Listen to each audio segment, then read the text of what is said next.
Welcome to Real Chat with Kat, the podcast that's all about real conversations for real transformation. I'm your host, Kat Polsinelli, professional speaker, MC, and best-selling international author. Here, we tackle the tough stuff, the mud that we all have found ourselves in. We talk about the pivots, the challenges, and the victories that shape our lives and our businesses. From overcoming trauma and finding your voice to navigating life's unexpected twists, we get raw, honest, and open. You'll hear from inspiring guests who share their stories of resilience, healing, and growth. Whether it's breaking through emotional abuse, embracing self-worth, or thriving in entrepreneurship, you'll find connection, empowerment, and the tools to keep you moving forward. So grab your favorite drink, settle in, and get ready for stories that hit home and conversations that make a difference. Let's get real together.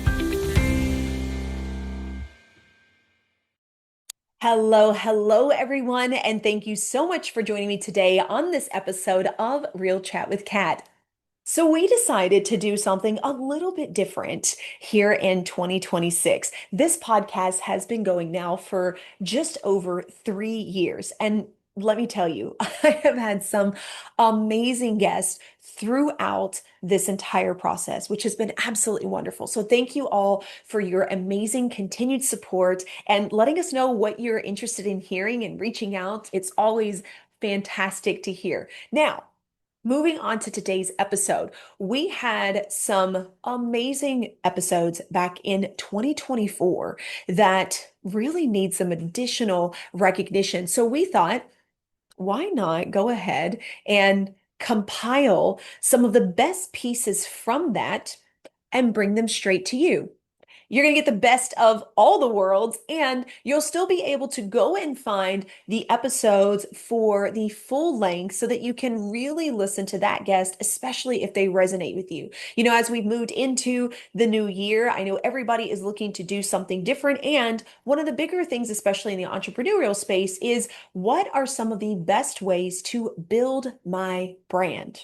Right? Now, in 2024 and in 2025, we had some phenomenal guests that came in to speak about this very exact thing. But in 2024, we had 3 that were the most downloaded, most listened to episodes. And so we decided to bring them all together to share them with you. So today you're going to hear from 3 different guests that we have taken some of the best pieces and clipped together so you can get a little bit of everything. So get ready and make sure that you take your pen and paper out because you are going to want to take notes. Today we're going to talk about alignment in building your brand and what that looks like through podcasting, through email marketing, and aligning with yourself in your brand as well. So to introduce my guests. So the first one that we have is the Fru Pinter. She is phenomenal, a beautiful soul and human being. She actually owns 2 companies and is a free dive instructor. You're going to want to listen to this entire episode because she does a beautiful job talking about how she has blended her businesses and how they all kind of overlap with what it is that she does in free dive as well. Totally amazing. Now, she's also created a product line for free diving and for swimwear all together. So anyway, she's going to give you some amazing tips and pointers in that regard and aligning with your brand and doing what works best for you and not necessarily everything else that everyone is telling you. And don't get me wrong, some of the gurus are great and it might not align with you. There have been a lot of people that I have found their information absolutely phenomenal. And at the same time, there was a lot of things that I had to tweak because it just didn't align with who I was as a person. And so therefore I never stuck to it. I'm sure that resonates with you as well. So get ready to listen to Fru Pinter, and our next guest is going to be the amazing Noemi Beres. Now, Noemi, again, another amazing human being. She is actually in the podcast space and helps those that want to be on podcast get to the right podcast. So she works with guests. Now, here's the really cool part. She's been doing this for a really long time, and Her and I actually met through an exchange of her sending someone my way, and I fell in love with the way that she connected to me as a podcaster. So, if podcasting is something you are looking to get into or you're looking to guest on, you do not want to miss her episode. Listen to some of her tips, but go find the entire episode for Noemi Beres, because let me tell you, she has some gems when it comes to this. And she really wants to make sure that those that work with her align with the podcast that they are going on, because that's where your message is going to spread the furthest, right? And that's one of the reasons for being on a podcast, is to also let people know what it is that you do, right? So, anyway, get ready for that one. And number three, and definitely not last, is the amazing Joanne Homestead. Oh, her and I had such a beautiful conversation. We had the giggles before we even got online. She is, again, another phenomenal human being. And Joanne specializes in email content. Now, not just email content. I don't mean I just want to send some stuff out to my people, or I want to let them know about my masterclass, but how to use emails as a form of art to do your selling with your business in those emails. That's what she specializes in. And she has a beautiful knack for being able to take your wording and take your stories and create it into this wonderful space where you don't have to stay online all the time if that's not your space and try to sell yourself. Your emails are going to get you in front of the right people, and those people are going to buy from you through that space. What did I tell you? Three amazing people. Now you know why they were the top downloaded in 2024, and get ready to see some of the best pieces for each one of them. And then, of course, be sure to get into the podcast itself and find those three episodes so you can hear the full 45 minutes of all of the amazing informations that they have to share and that we go back and forth and talk about. I am telling you, this is going to blow your mind. So, again, get ready to take notes, get ready to take action, and get ready to build the best brand that you have. Take a look. What it is that you do and what got you into your space. Thank you for this question, and it's a big one. So my name is Fru Pinter. I'm somewhere in my 30s. I'm a female entrepreneur, and I'm having a very multifaceted life. So first of all, I'm a designer. I'm a brand designer, helping people figure out their space in the space. So figure out what they do, what they deliver, dig really, really deep why they do what they do. So a lot of strategy. And then I help them design awesome visuals to back that and to attract their ideal clients. So I'm very passionate helping people who do what they are passionate about, yet again. And I said this word twice because I am led by my other passion as well. So next to design, I'm a freediving athlete and an instructor. So I'm a lot in water. And the third leg is kind of the combination of these two. So at some point I said I wanted to make the things that I wish existed. And I started my own activewear brand for freedivers and water people. So basically that's where freediving and being in the water and my design background comes together with my passion for sustainability. So as confusing as it sounds, the three legs are creativity, freediving, and a mixture of the two. When you were doing that, how did that process work for you? Because I know that also kind of comes back to your branding business and what you do as well. So what was the process you kind of took yourself through as far as learning your message and really honing in on what you wanted to do with that? That's a very good question. Thank you so much. And just another note of what you just said, indeed, your brand will evolve. But it will evolve to the direction that it makes sense to evolve to. You will win so much time and so much headache and so much financials by actually sitting down and investing into this investigation first, and not just jumping into serving everybody or being something that you are not actually backing. So that's very smart of you to have sat down and set your foundations and then evolve on that. So it makes much more sense to filter your audience moving onwards, and maybe you start to do what you thought you were passionate about, and you find more and more and more and more nuance in it, and you find more and more directions, and that's a healthy development of a brand. So yeah, that's amazing. When you talk about all three of your businesses, the bigger piece and component is understanding your core values as well. And then you have your core values for your businesses, and you have your core value for your free diving, so which is self-care. And so those core values then expand into the values that you have for yourself that are your non-negotiables that then play out in your life. And I think that when you think on that level as well, it's really beautiful because you can encompass all of them, right? Because you have core values for how you deal with your clients that still kind of transfer into how you deal with yourself. And then when you encompass self-care and making space for that as well to help with burnout, then you also are expanding those core values, which inevitably you're going to end up using when working with your clients too.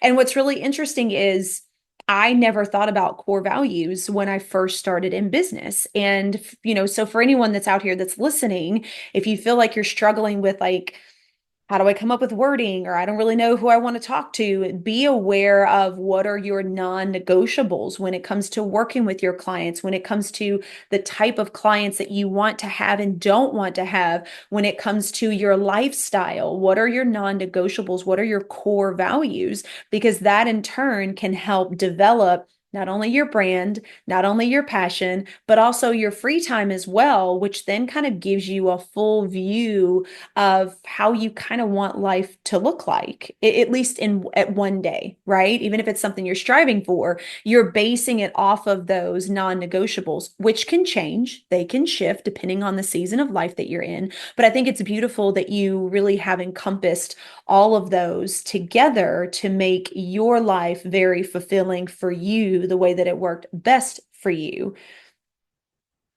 Exactly. And that's very good to say that, yes, when you start a business, you actually craft your present, but you're also crafting your future. So a lot of business owners start their business to have a better future, but actually it's also evolving together with staying true to yourself.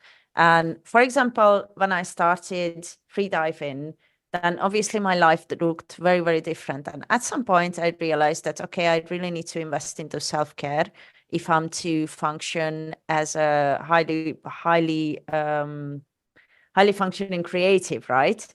And I understood that, okay, freediving helps in that, but I need to give it more time. I need to give it more effort. So I started to shift my business. I started to shift the people I'm working with who were, for example, in the right time zones. So I didn't have to work in the morning. So I could go diving or training whatsoever. So this can take so many different forms than you would even expect. So it's good to really be aware, stay true, look at your vision, but also look at your present and bring it together and trust your intuition also of how that could go. So take a moment with yourself. And after all, your life will be your business as well. And if you have a quality life, if you enjoy your life, you will also more likely are able to show up in quality for your clients, whether or not you are a service provider or you are an owner of a product. So that's just so, so, so important. And to me, it was also very important that, okay, freediving also has to feed back, has to feed me in a way that it enhances my life quality. So that's just super important to find this. And then it also attracts alike. So you may ask at the moment, okay, but Fru, who are you working with at the moment? What is your niche if you're talking about it so confidently? So, what my niche is actually people who are driven by this same amount of passion I'm investing into my life, people that crafted the dream lifestyle. I mean, I'm living in a warm country. I'm doing constantly whole day. I'm doing the things I like. I mean, okay, it's not all butterflies and rainbows and so on. I have a very normal life, but I made sure that indeed the core activities that I'm engaged in, I really, really enjoy. Please tell everybody who you are and what it is that you do.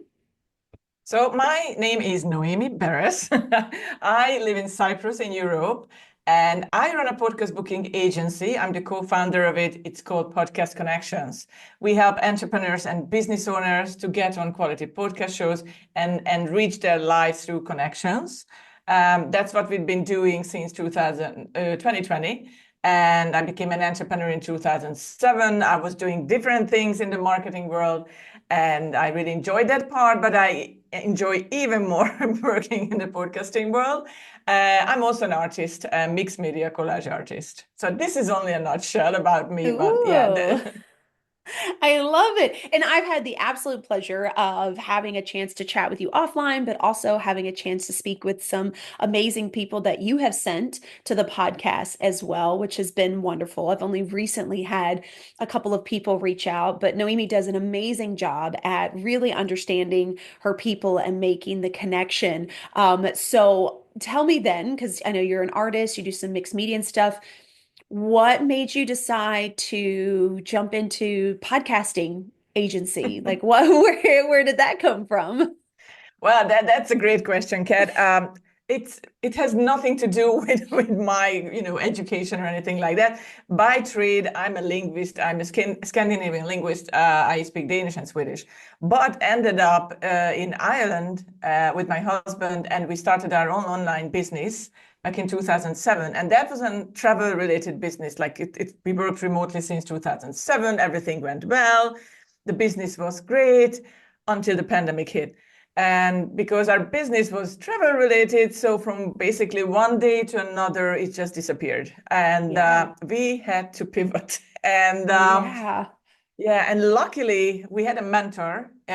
He was from Ireland, and he advised us to start something in the podcasting world. He had a course, we can call it a course or some kind of program. It was low fee. We jumped on it and just, yeah, let's do it. So basically from one day to another, we started our own podcast booking agency. And that was back in March 2020. And that was a very interesting journey with a lot of hard work involved. But I really enjoyed it. We just learned as we went along. And we met so many amazing people across the globe, because people feel that you kind of getting bored of those interviews. So, and prepare for each and every interview, and just spend a few minutes, maybe a bit of breathing exercise, a bit of meditation before every single interview, to be in that moment and to just be present when you are on a show. Oh, this is my absolute favorite. Like I love everything that you said, and I'm going to 100% agree with it as a podcaster. Um, we're coming back to this end piece though about preparing right before. Because you are right. I do feel like I do get pitched by a lot of people, and I have had some that send me like all their accolades and everything that they do and all the things that they talk about. And I'm like, yeah, but how does that relate to my show? Like, Mm. how does that relate to my audience? How are you going to give to them what you have? So I love that you said, be unique, because I have had several people that are like, I empower people. I'm like, that's great. What the heck does that mean? Because everybody empowers people. We're all looking to transform. We're all looking to change. We're all looking to uplift. Like, what is unique to you? What do you want to share? And I actually love the idea of having a short clip. I have had a couple of people that have shared that with me, not like a full video. And I was like, all right, I'm kind of feeling them, but not really sure. And I've done that because you're right. I am not going to read through a 10-page bio. I am not going to read through and look you up on 50 platforms like that. I'm not going to. And to be completely honest, even when I am booking my guests, it is in my form to not give any more than 4 links. No more than 4, because that is just, it's so much to keep up with. It's so much Yeah, to put in the show absolutely. notes. And to be completely honest, you do not want to be on the other end when somebody is saying, how can people find you? And you've got this gigantic list Yeah, of I different know. places. So you can find me here, and I'm on X, and I'm on Instagram. You can go to my website here, my free read. Like, it's way too much and Yeah. overwhelming. And for people that are listening, even if people that are watching, like most people aren't sitting and like rigidly taking notes on what you were saying. So they're not going to write down your Instagram handle and 15 other platforms that you are on. So find the few that are the most powerful, that have the most information about you, and that's the place that you want to push people. And you said something a minute ago. You said doing a mock interview. I think that is absolutely brilliant because I know that even when I started first sharing my story and like trying to pop on Yeah. Facebook and all that stuff and do lives, I would like refuse to rewatch what I had just done. Which is really funny because I've been on stage since I was like 10. I love to sing and I've had to re-listen to myself Mm. sing and stuff like that, which by the way, for a while I didn't like to listen to either, but that's a whole nother thing. But what was really interesting was the more that I got over the cringiness of hearing my own voice. I don't know why, and I know I'm not the only person out here, so you guys can laugh at me, but I know I'm not the only one. But No, once you're I got not. No, over you're that, not.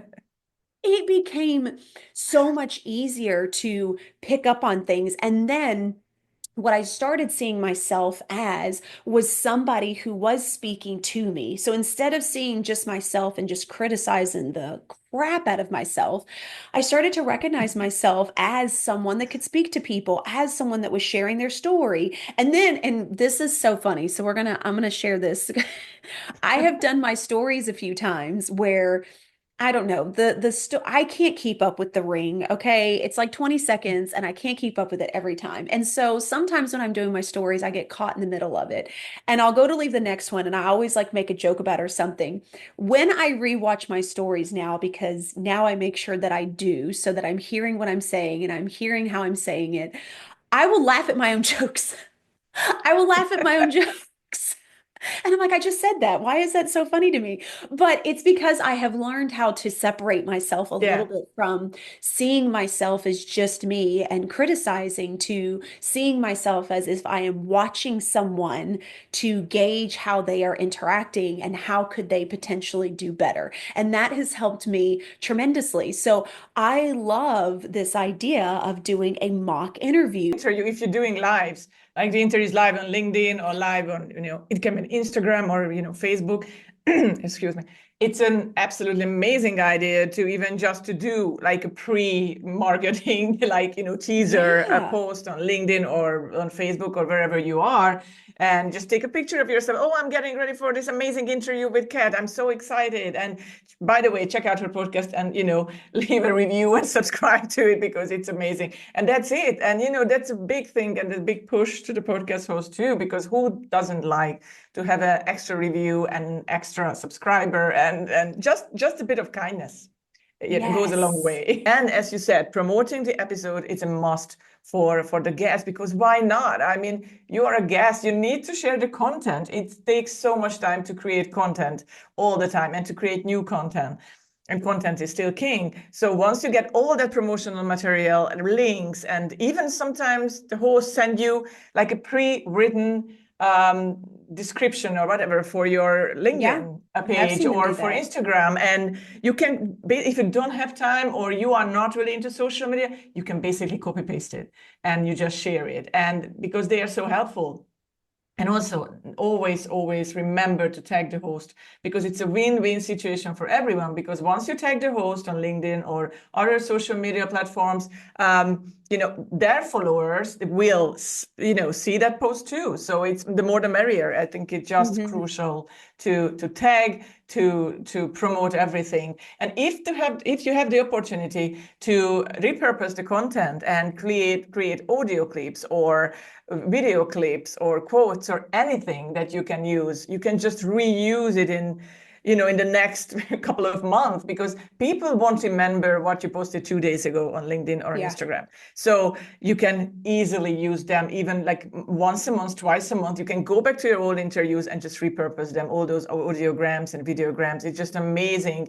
And people will just notice like, oh my God, that person just, is on podcast interviews all the time. How do they do that? And it's like, yeah, they're smart. They just reuse the content over and over again, maybe different clips or different quotes from the interview, but it really, really helps to do the job. It's kind of an industry secret, but if you want to get on somebody's show and I'm not saying desperate, but you are very keen to get on that show, you leave a review to take a snapshot or like a screenshot or whatever of Yeah. that particular review, because sometimes when you leave a review on Apple Podcast, it takes ages until it will go live. But you can actually do a screenshot And I've seen that before, people doing that, for example, in a LinkedIn post, they just put that as just an image and said, it's like, oh my gosh, I love your podcast. It was amazing. I just left a review. Check it out. So, I mean, yeah, it's a bit, yeah, kind of a little bit cheesy, but it works. And let's get this party rolling. So tell us all who you are, what it is that you do, and what got you into your space. Yes, so I am Joanne Homestead, CEO of Desk Plant Creatives and the founder of the Empathic Email Copywriting Collective. And I am an obsessed storyteller, first of all. And on top of that, an email copywriter and copy coach. So I empower women entrepreneurs and coaches in wellness, well-being, and mindset to elevate their stories to really help connect, compel, and soulfully sell with audacious authenticity, all through the fantastic world of emails. That is my absolute happy place.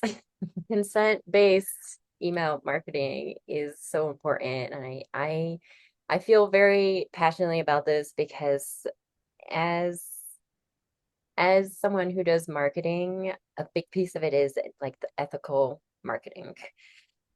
And I think that just comes from my background in teaching, you know. Mm-hmm. Like, yeah, obviously I'm not gonna I'm not gonna be here manipulating children or trying to like, you know, I'm not gonna use their emotions against them to get them to do things that, anyways, so yes, consent-based email marketing really means like, okay, we're entrepreneurs here, okay?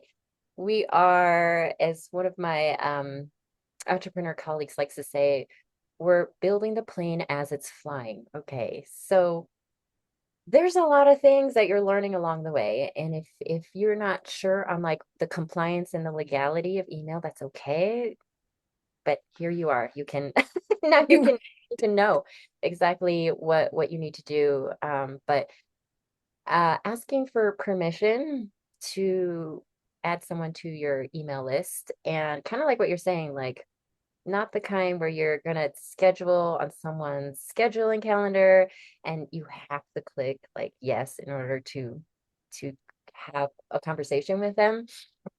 I do have that opt-in in my Calendly scheduler.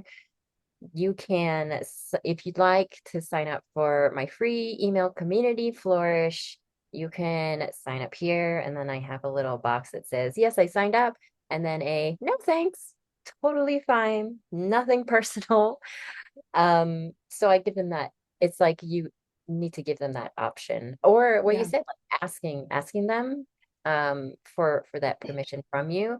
And then I also really think that double opt-in is really important. A lot of people, a double opt-in is basically where if like I have a free email storytelling guide that you can get from my website.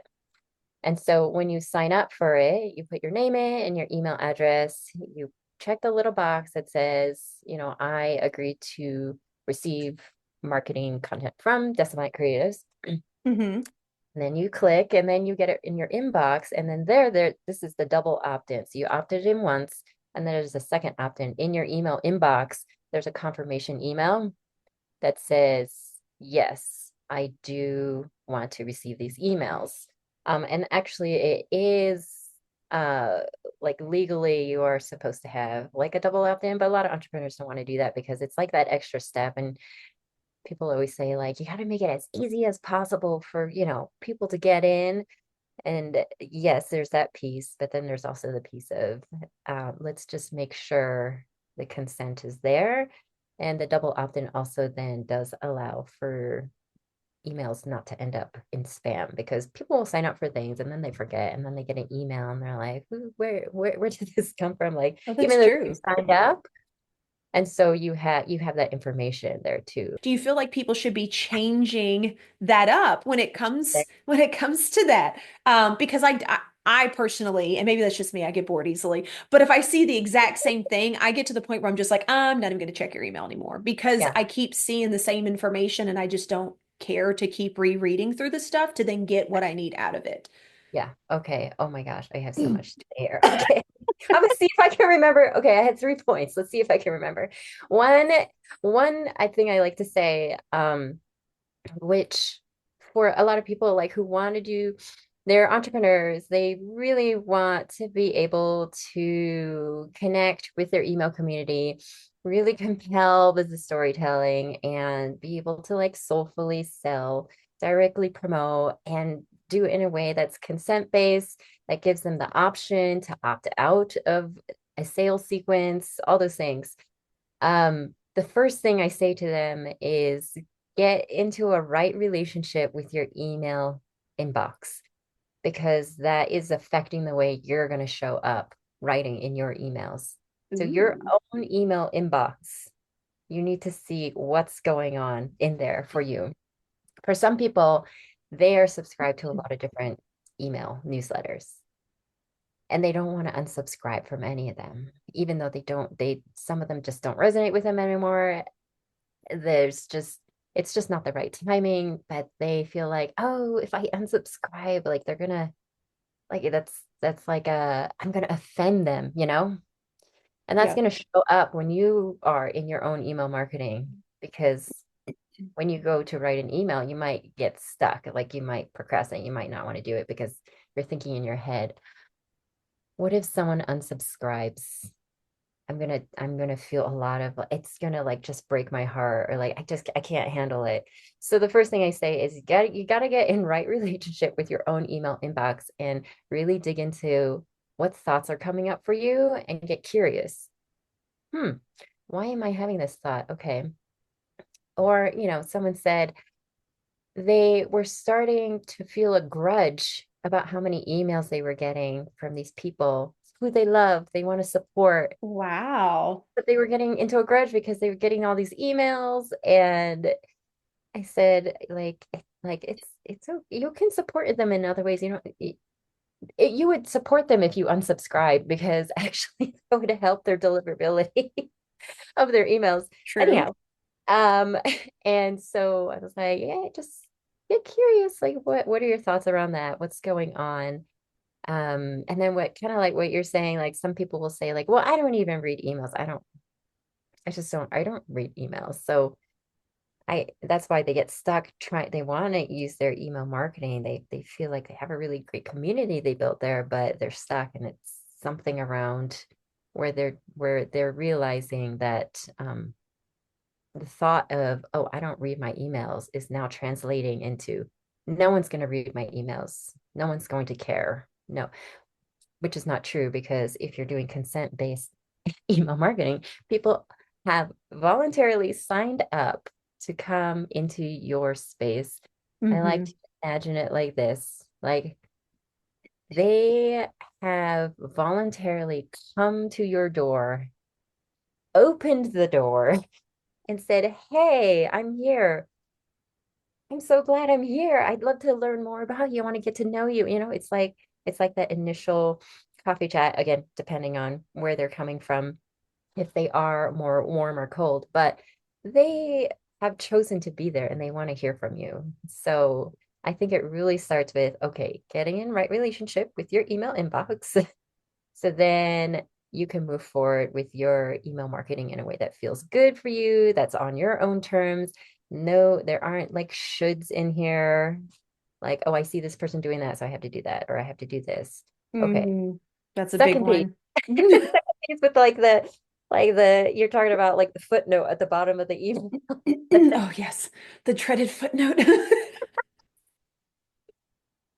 Um, Again, that's kind of like what you're saying. Like you need to understand who you're talking to, your audience, your community. Like if people are seeing that and they're clicking on it, they're interested, you can see that they're clicking, great. They're into that. If you have that down there and no one's really clicking on anything, then that means it's just become white noise. It's like what you're Mm, saying. It's like it's just there, but it's not doing anything. Like there's no emotional connection. Again, like I like to talk a lot about, there's just no emotional connection there for you. So I would say just get rid of that. And really focus on the emotional piece, like hooking them into the storytelling, hooking them in for every line. So when they read the first line, they want to read the second, they want to read the third, they just want to keep reading. So that is another piece that comes up for a lot of my copy coaching clients is I don't want my email to be too long. Yeah. I tell all of them, it's not really about length. It could be long as long as it's compelling. If your people are into that and it's compelling and they are reading, you can tell they're like reading through and then they're clicking or they're engaging, then that works. Like it's not like the only time it's too long, it's not really about length. It's that it's not compelling. It falls flat. It's neutral.